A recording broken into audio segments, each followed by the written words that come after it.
कहानी की शुरुआत होती है शैनन नाम की एक लड़की से जो हांगकांग में मार्शल आर्ट सीखती थी। उसके पिता डैनी दिन में एक छोटा सा रेस्टोरेंट चलाते और रात को कंप्यूटर गेम्स बनाते। बदकिस्मती से शैनन की माँ कुछ साल पहले एयरपोर्ट जाते हुए एक एक्सीडेंट में चल बसी थी। उस दिन उसके पिता ने उसकी माँ को एयरपोर्ट ले जाने से मना कर दिया था। इसलिए शैनन अब भी अपने पिता को अपनी माँ की मौत का जिम्मेदार समझती थी। अब वो अपने स्कूल के हॉस्टल में ही रहती है और घर बहुत कम ही जाती है। उसकी क्लास में रिकार्डो नाम का लड़का उसका जानी दुश्मन था। रिकार्डो अपने दोस्तों के साथ मिलकर अक्सर उसे परेशान किया करता। एक दिन उनकी टोली शैनन के पिता के रेस्टोरेंट का खाना खा रही थी। वो बेवजह ही शिकायत करने लगे कि खाने में मिर्ची थोड़ी कम है। सारा खाना चट करने के बाद भी उन्होंने पैसे देने से इनकार कर दिया। तब शैनन ने मामला हाथ में लिया और उन्हें पैसे देने को कहा। रिकार्डो ने गुस्से में पैसे जमीन पर फेंक दिए और वहाँ से चला गया। शैनन ने पैसे उठाकर अपने पिता को दे दिए जो कार्टून का भेस बनाकर खड़े थे। अगले दिन स्कूल में रिकार्डो ने शैनन से बदला लेने के लिए शैनन की दोस्त के भाई को धक्का देकर उसका खाना गिरा दिया। ये बदला लेने का कौन सा तरीका भाई? लड़की से बदला लेने के लिए उसके दोस्त के भाई के चाचे के मामे के फूफे को धक्का दे देते हैं। खैर शैनन के दोस्तों ने उसे ये सब नजरअंदाज करने को कहा,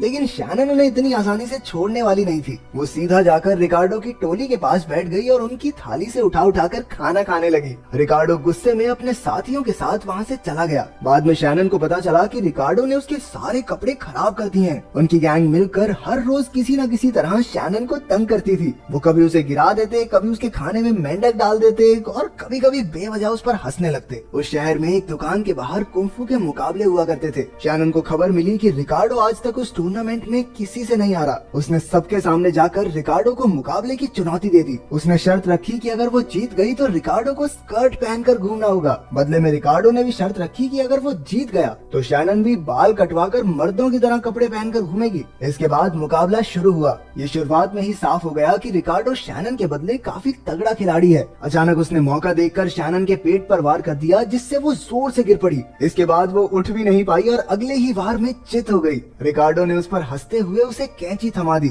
शैनन ने भी हार स्वीकार करके अपने बाल काट डाले। अगले दिन जब वो छोटे बाल लेकर स्कूल गई तो सब बच्चे उसका मजाक उड़ाने लगे। जब वो क्लास में गई तो रिकार्डो उसे मर्द कहकर चिढ़ाने लगा। फिर भी जब वो नहीं रुका तो शैनन गुस्से में आकर उस पर झपट पड़ी। आखिरकार टीचर ने आकर उन्हें मुश्किल से छुड़ाया। इसके बाद उसे प्रिंसिपल के पास ले जाया गया, जिसने डैनी को फोन करके उसकी बेटी की हरकतों की सारी शिकायत कर दी। बेचारे डैनी ने माफी मांगते हुए शैनन को आखिरी मौका देने की गुजारिश की। फिर जब दोपहर को शैनन अपना खाना लेने गई तो कुछ लड़कियों ने उसका रास्ता रोक लिया। वो भी रिकार्डो के साथ मिलकर शैनन को परेशान करने लगी थी। उसे याद आया कि उसे अपनी माँ के कारण ही कुंफू में दिलचस्पी हुई थी। जहाँ बाकी माएं अपनी बेटियों को राजकुमारी बनाती थी, वहीं शैनन की माँ उसे कुंफू की ट्रेनिंग दिया करती। उस रात डैनी ने शैनन को फोन करके उसे घर आने को कहा, क्योंकि वो 3 महीने से घर नहीं आई थी। ना चाहते हुए भी शैनन ने हाँ कर दी। फिर डैनी ने एक इन्वेस्टर को फोन करके उसे अपनी नई गेम दिखाने के लिए बुलाया। उसने एक वर्चुअल गेम बनाई थी जिसमें खिलाड़ी को असलियत में लड़कर जीतना होगा। रात को शैनन घर आकर अपने पिता से मिली। डैनी ने उससे बात करने की कोशिश की, लेकिन वो बहुत बुरे तरीके से बात कर रही थी। डैनी ने जब उसके बालों के बारे में पूछा तो उसने बहाना बना दिया,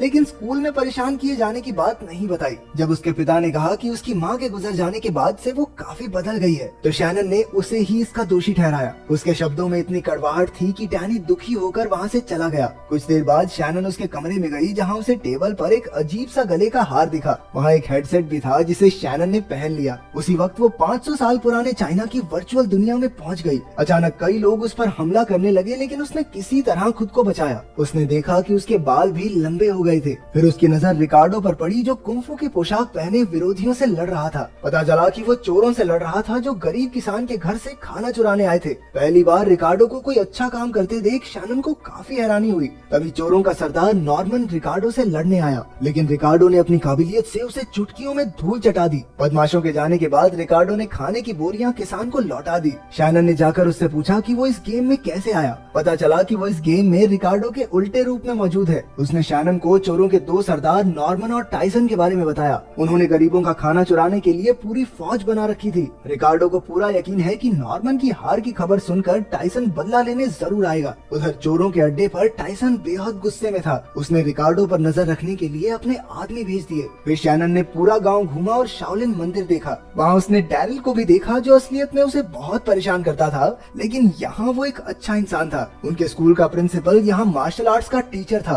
वहाँ शैनन की मुलाकात गांव के सरदार से भी हुई। अचानक एक दिन रिकार्डो बीमार होकर बेहोश हो गया। गांव वाले तुरंत उसे एक वैद्य के पास लेकर गए जो मार्शल आर्ट्स की एक बेहतरीन योद्धा भी थी। बाद में जब रिकार्डो ठीक हुआ तो शैनन उस वैद्य के साथ गांव घूमने निकली। उन्हें एक पुरानी झोपड़ी दिखाई दी जिसमें एक भद्दा सा आदमी ध्यान लगाकर बैठा था। वैद्य ने बताया कि ये आदमी दरअसल उसके पिता हैं। वो गांव-गांव घूमकर चोरों को पकड़ते और लोगों की मदद करते थे, लेकिन जब से उसकी माँ की मौत हुई है वो 1 साल से झोपड़ी से बाहर तक नहीं निकले। फिर शैनन ने कुछ दिन गाँव में रहकर मार्शल आर्ट सीखा। वो और रिकार्डो इकट्ठे प्रैक्टिस किया करते। जल्द ही चोरियों की वजह से गाँव में खाने की कमी हो गई, इसीलिए गाँव के सरदार को कानून बनाना पड़ा कि सभी लोग दिन में सिर्फ 2 बार ही खाना खाएंगे। जल्द ही वो लोग भूख से मरने वाले थे। एक रात शैनन अपनी टोली के साथ चोरों के घर खाना चुराने पहुंच गई। डैरिल ने जहरीली सुई मारकर गार्ड्स को बेहोश कर दिया। फिर वो गोदाम में जाकर सब कुछ इकट्ठा करने लगे, लेकिन तभी किसी ने शोर मचा दिया। एरिस ने भी आगे होकर दुश्मनों का सामना किया। बाकी सबको ना चाहते हुए भी एरिस के बिना ही वहाँ से भागना पड़ा।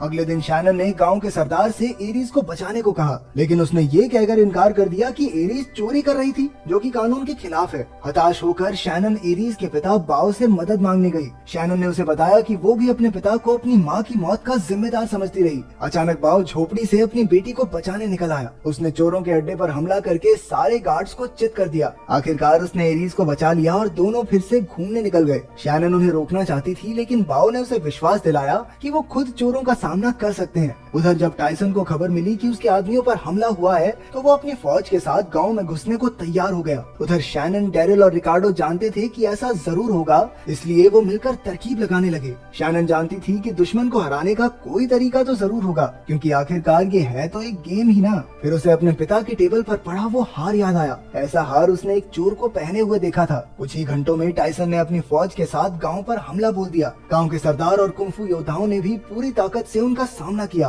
तभी शैनन को हार पहने वो चोर दिखा, लेकिन उससे लड़ते हुए वो मारी गई और गेम से बाहर आ गई। शैनन ने हार नहीं मानी और फिर से हेडसेट पहनकर खड़ी हो गई। असल में उसके पास एक और मौका बचा था जिसमें वहीं से गेम शुरू हो गई। इस बार उसने चोर को हराकर उसका हार छीन लिया। उसने हार खोला तो उसमें उसकी माँ की तस्वीर थी। उसी पल टाइसन के सभी बदमाश गायब हो गए। अब सिर्फ टाइसन बचा था और उन्होंने मिलकर उसे भी खत्म कर दिया। इसके बाद रिकार्डो और शैनन नदी के पास बैठे थे। शैनन ने कहा कि वो अपने घर वापस जाना चाहती है। रिकार्डो ने उसे हमेशा याद रखने का वादा किया और असलियत में वापस भेज दिया। जब वो लौटी तो पता चला कि डैनी और उसका इन्वेस्टर उसे खेलते हुए देख रहे थे। शैनन ने अपने पिता को गले लगाकर अपने बर्ताव के लिए माफी मांगी। इन्वेस्टर को उसकी गेम इतनी पसंद आई कि वो 10 मिलियन युआन लगाने को तैयार हो गया। अगले हफ्ते देश का सबसे बड़ा कुंफू कंपटीशन होने वाला था। शैनन और रिकार्डो ने भी इसमें हिस्सा लिया था। उन्हें फाइनल तक पहुंचने के लिए 4 राउंड्स जीतने होंगे। मुकाबले के दिन शैनन बहुत उदास थी क्योंकि उसके पिता अभी तक नहीं आए थे। फिर भी उसने अपनी जी जान लगा दी और असलियत की एरिस से जीत गई। इसी तरह रिकार्डो भी सारे राउंड्स जीतकर फाइनल तक पहुंच गया। उधर सेमीफाइनल में शैनन ने जबरदस्त तरीके से एक लड़के को हरा दिया।